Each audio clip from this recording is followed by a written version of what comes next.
할렐루야. 주님의 은혜와 평강이 여러분과 함께 하시기 바랍니다. 기독교는 만남의 종교입니다. 하나님과의 만남이죠. 이스라엘 백성들은 하나님을 어디서 만났습니까? 성전입니다. 성전에서 하나님을 만났습니다.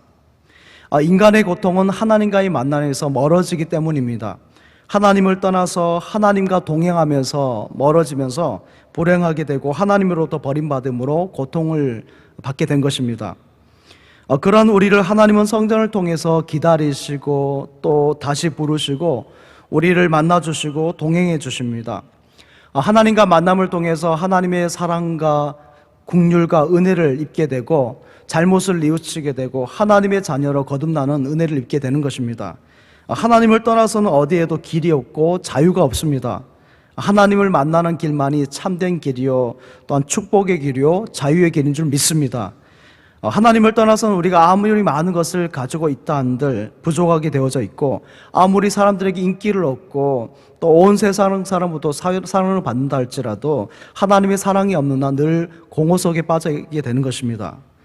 인간에게는 하나님만이 채울 수 있는 공간이 있다라는 파스칼의 말처럼 주님만이 채울 수 있는 것이죠. 인기나 명예나 물질이나 건강이나 그 무엇으로도 그 누구도 대신할 수가 없습니다. 채울 수가 없습니다.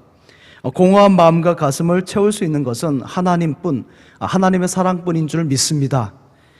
그 하나님 앞에 나아가는 길을 구약에서는 성전을 통해서 양이나 소나 비둘기를 잡아 제사함으로였습니다.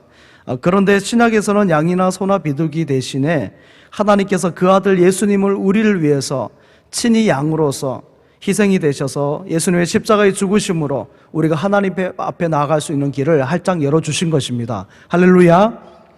예수님이 아니면 우리가 나아갈 수가 없습니다. 성전에 들어가는 문이 바로 예수님이십니다.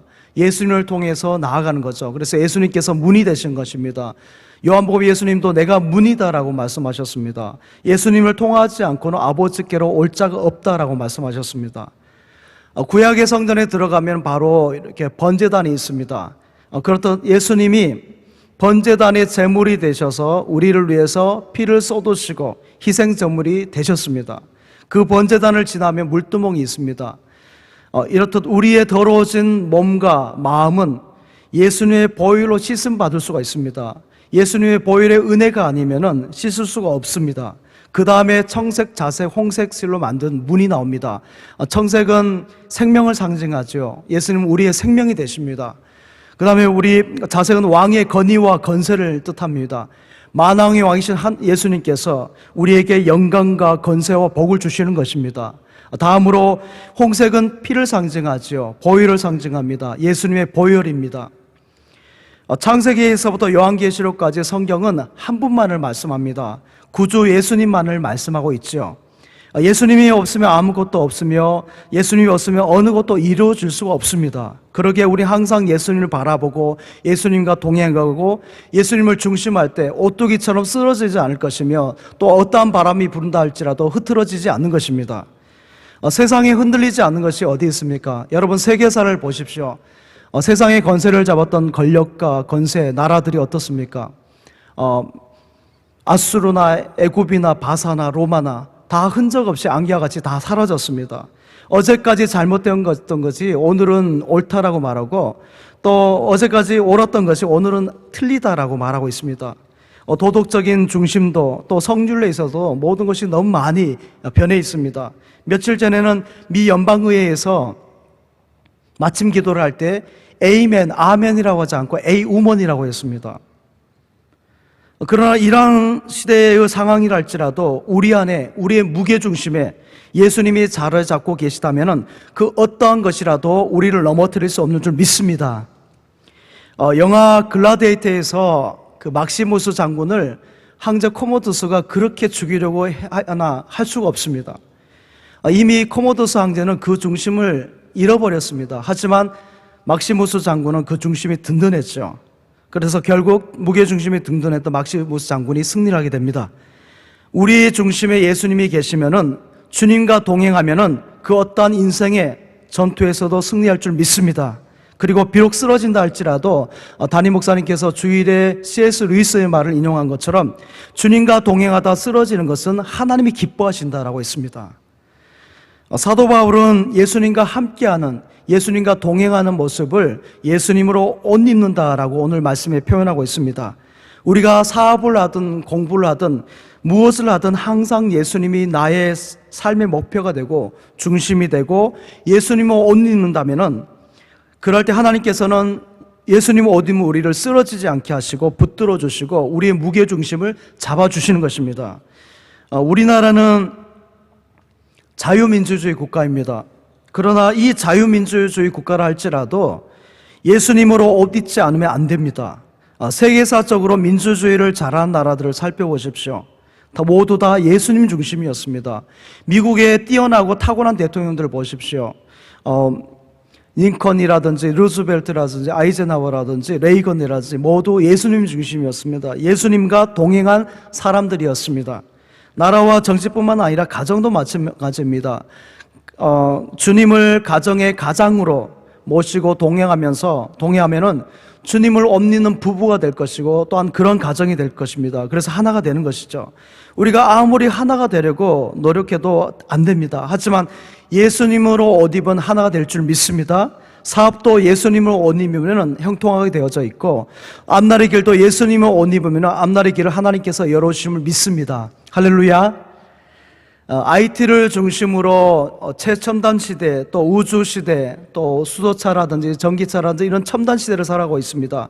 그렇지만은 이러한 첨단 지식과 과학 또한 곧 더 나은 것이 오게 되면은 별볼로 없게 되어 버립니다. 처음 컴퓨터는 1메가바이트면 충분할 것이라 생각해서 그것이면 될 것이라고 생각했습니다. 그러나 지금 1메가바이트로는 사진 한 장도 담을 수가 없습니다. 계속 신지식이 나오게 되면은 구지식은 휴지통으로 가게 되는 것이죠. 그러기에 지식은 우리 인간에게 답을 줄 수가 없는 것입니다. 궁극적인 인간의 문제를 신지식으로 해결할 수가 있습니까? 구원에 대한 답을 새로운 지식이 우리에게 줄 수 있습니까? 천국으로 우리를 인도할 수 있습니까? 연말에 연예인들을 대상으로 해서 시상을 할 때 연예인들이 두 부류로 나누는 것을 보게 됩니다. 하나님께 영광을 돌리는 연예인들과 그렇지 않은 분들인데요. 꼭 저런 데서까지 하나님의 말을, 하나님께 영광이라는 말을 할 필요가 있을까라는 생각을 하는데 저는 그렇게 생각하지 않습니다. 믿는 티를 내야 된다고 봅니다. 나는 하나님의 사람이라는 것을, 나는 하나님과 동행한다는 것을 보여줄 필요가 있습니다. 이제는 너무 오래전 일이 되었는데 2002년 한일 월드컵 때에 브라질이 우승을 했죠. 그때 기억나는 것은 브라질 선수들이 골을 넣을 때마다 또 선수를 교체할 때마다 하는 행동들이 있었습니다. 두 손을 들고 하늘을 향하는 것이죠. 무엇입니까? 하나님께 영광을 돌리는 것이었습니다. 골도 하나님께 영광이요, 내가 운동장에 뛰는 것도 하나님의 영광이다라는 것이죠. 나갈 때조차도 하나님이 함께 하셨습니다라는 영광을 돌리면서 나간 것을 보았습니다. 그때 저는 브라질이 우승할 것이라는 생각을 했습니다. 실력도 실력이지만은 어디 실력 가지고 다 우승합니까? 전능자 하나님이 함께하는 팀, 하나님께서 동행하시는 팀이라는 것을 느낄 수 있었고 그 팀이 우승했습니다. 주님으로 옷 입고 사는 인생, 주님과 함께하는 삶, 주님과 동행하는 삶은 그런 것 같습니다. 자유라고 마음대로 하지 않습니다. 톨스토이의 살아갈 날들을 위한 공부라는 책에 보면은 세상에서 가장 좋은 음료는 혀끝까지 나온 나쁜 말을 내뱉지 않고 삼키는 것이라고 그랬습니다. 새벽이라 다시 말씀드립니다. 혀끝까지 나온 말을, 나쁜 말을 내뱉지 않고 삼키는 것, 이것이 가장 세상에서 좋은 음료라고 했습니다. 그 당시 한마디 내뱉으면은 사이다와 같이 시원할 것입니다. 또한 고소미처럼 고소할 수도 있겠죠. 하지만 그것을 참으면은 더 귀하게 된다는 것입니다. 내뱉지 않고 참을 때 그 인격이 더 높아지고 더 아름다운 공동체를 만들어가는 것입니다.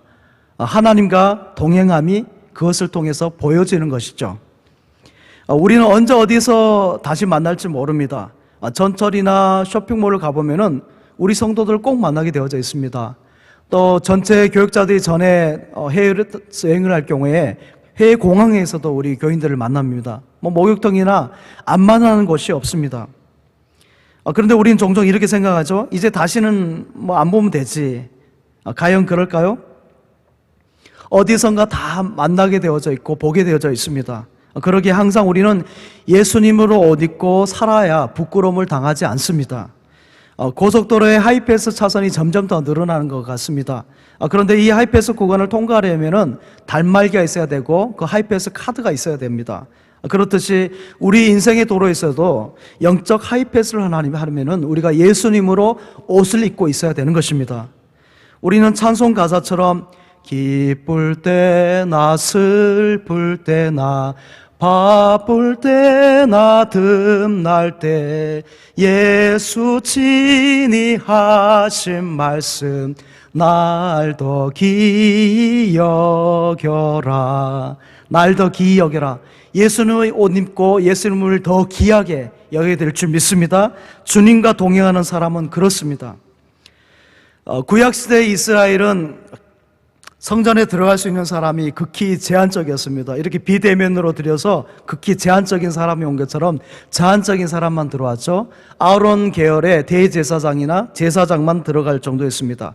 그러나 예수님이 이 땅에 오셔서 제한되고 들어갈 수 없는 그곳을 친히 십자가에 자신의 온몸을 찢겨 내어주심을 통해서 마지막 피가 물을 다 쏟으시면서 모든 사람이 들어갈 수 있도록 길을 열어주신 것입니다. 할렐루야. 그래서 선지자 이사야의 표현같이 지렁이 같고 벌레 같은 우리가 주님의 보호자 앞에 이렇게 나와서 예배할 수 있는 것, 이 자체가 얼마나 감격스럽고 감격스러운 일인지 모릅니다. 비록 비대면으로 가정에서 각자의 자리에서 예배를 드리지만은 이렇게 줌을 통해서 예배하고 예배의 인터넷과 통신을 통해서 예배를 드릴 수 있고 예배의 자리에 나온다는 것은 참으로 감사하고 감사한 일인 것입니다.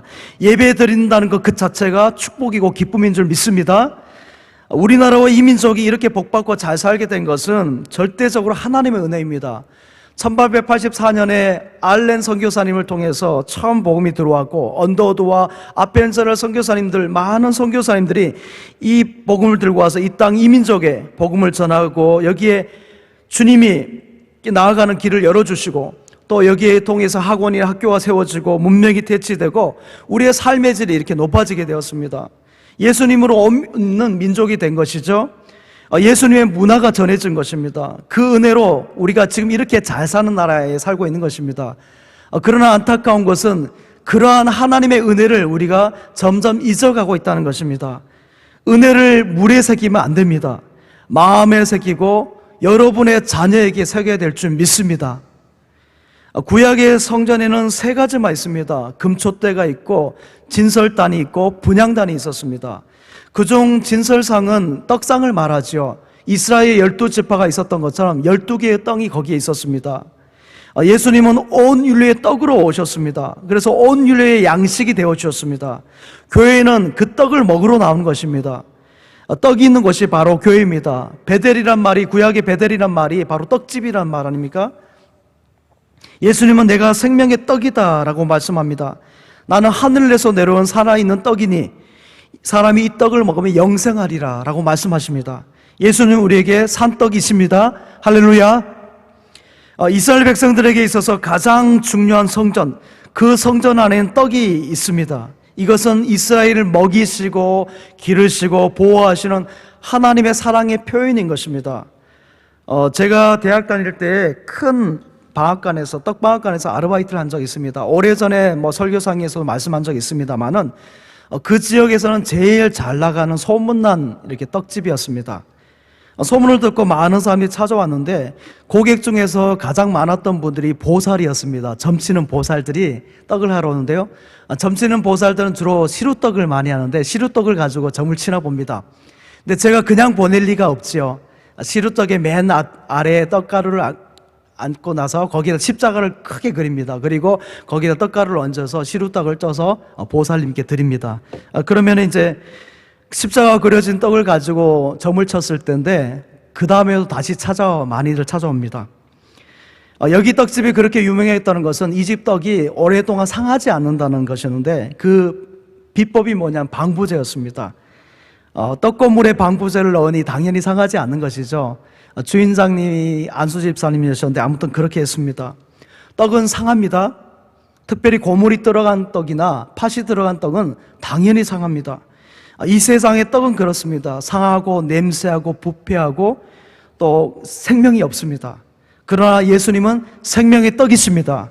상하고 부패해버린 떡이 아니라 생명의 떡이십니다. 그래서 예수 믿는 사람은 영원히 죽지 않는 것입니다. 요즘에 반려동물과 생활하는 분도 많고 또 반려동물에 대한 고양이나 개에 대한 이렇게 프로들이 참 많습니다. 그래서 이 동물들이 참 똑똑해 보이지만은 반려동물들을 이렇게 훈련시키는 프로그램을 보면은 훈련시킬 때 꼭 하는 것이 칭찬할 때 먹이를 줍니다. 잘했다라고 먹이를 주죠. 이렇게 배만 부르면 되는 것입니다. 그러나 사람은 그렇지 않습니다.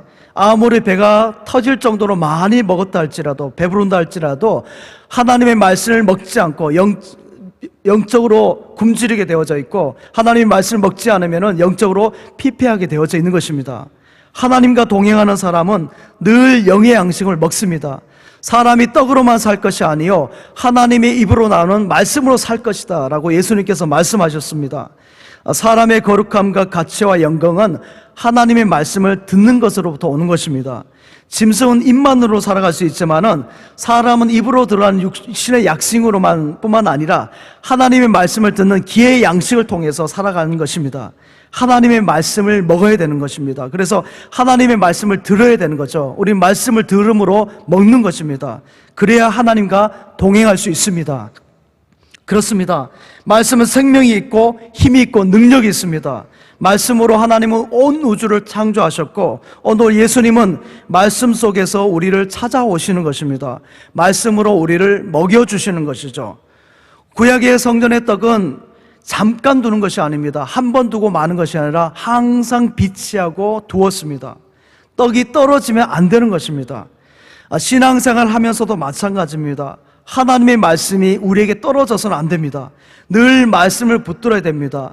코로나의 상황이랄지라도 그 이상의 어떤 상황이랄지라도 우리는 늘 말씀을 붙들고 말씀을 먹어야 되는 줄 믿습니다. 버스를 탈 때 손잡이를 잡지 않으면 어떻게 됩니까? 당연히 흔들리는 버스에 넘어질 수밖에 없는 것입니다. 중심을 아무리 잘 잡는다고 할지라도 몇 초는 버틸 수 있을지 몰라도 곧 넘어지거나 다치게 되어져 있습니다. 말씀을 붙잡지 않고 인생의 중심을 잡으려 하면은 이리저리 흔들리게 되어져 있고 인생의 바람과 파도에 휩쓸려 가게 되어져 있는 것입니다.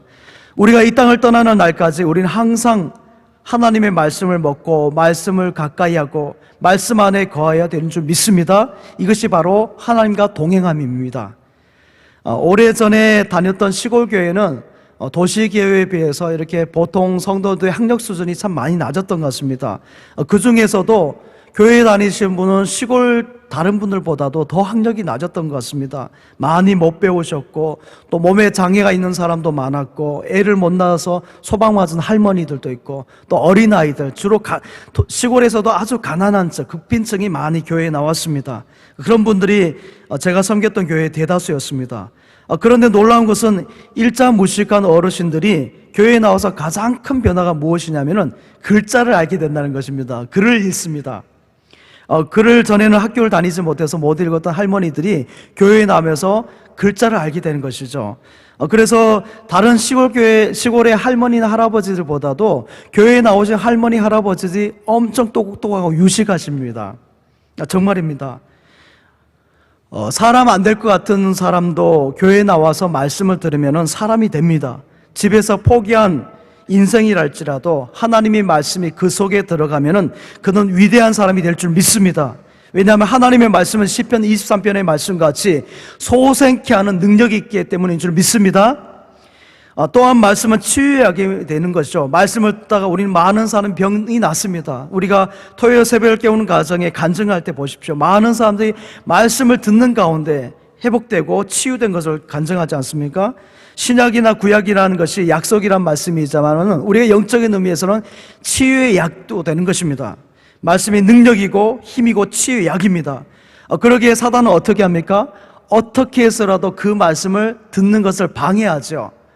우리가 예배 시간에 말씀을 듣는 가운데 가끔 피곤해서 졸 수도 있습니다. 눈을 감을 수 있습니다. 그러나 그것이 우리가 습관적으로 되고 그것이 우리의 삶의 예배의 순간순간 모습이 된다면 안 되는 것입니다. 사단은 그것을 통해서 역사하는 것이죠. 말씀은 집중해야 됩니다.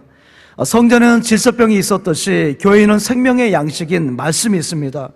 교회에 우리는 말씀을 들어오죠. 우리가 이 시간에 나온 것도 새벽에 기도를 하지만 말씀을 들어 이 자리에 나온 것입니다.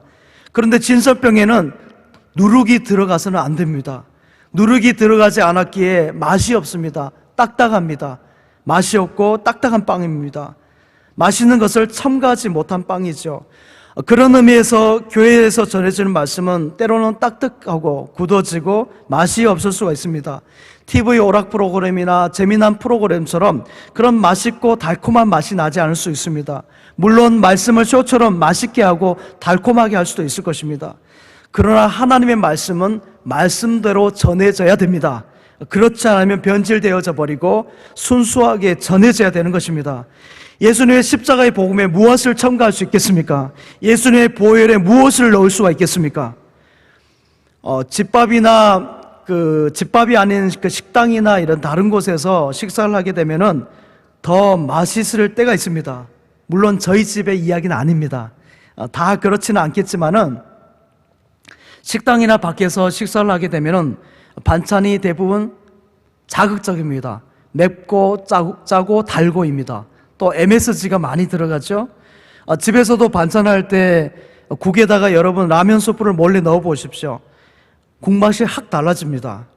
이렇게 하나님의 말씀에도 인간적인 조미료를 첨부할 수 있을 것입니다. 달고 맵고 자극적이게 할 수 있을 것입니다.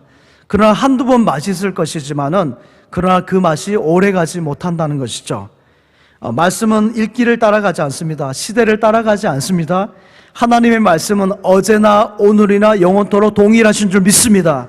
어떤 것도 하나님의 말씀에 섞여서는 안 됩니다.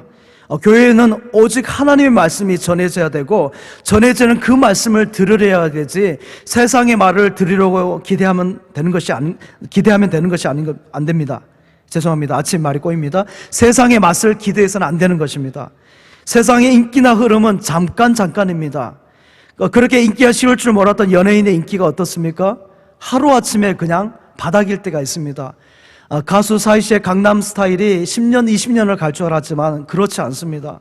지금의 반짝인 스타들도 마찬가지입니다. 짧게는 1년도 넘기지 못합니다.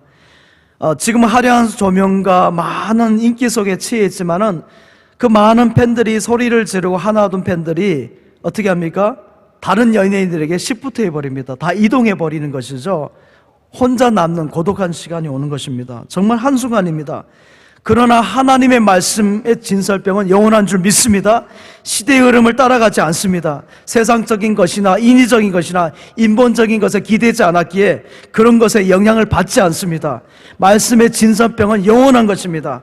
하나님과 동행함은 말씀을 늘 먹음을 통해서입니다. 변함이 없는 이 말씀을 늘 섭취함을 통해서 하나님과 동행하는 저와 여러분 되시기 바랍니다. 하나님께 세우신 교회와 가정의 공통점은 무엇이냐면은 인위적인 것이 들어갈수록 많을수록 점점 더 안 좋아진다는 것입니다. 딱딱하고 별 볼 일 없어 보이는 그 맛없어 보이는 진설병을 먹어야 가정이 평안하고 개인이 평안하고 교회가 평안한 줄 믿습니다. 가정과 교회는 이렇게 순수해야 됩니다. 주님과 동행함에 진설병의 말씀을 잘 늘 먹어야 됩니다. 성전을 통해서 주시는 영의 말씀 그것을 다 섭취해서 주님과 동행하는 저와 여러분 되시기를 간절히 소망합니다.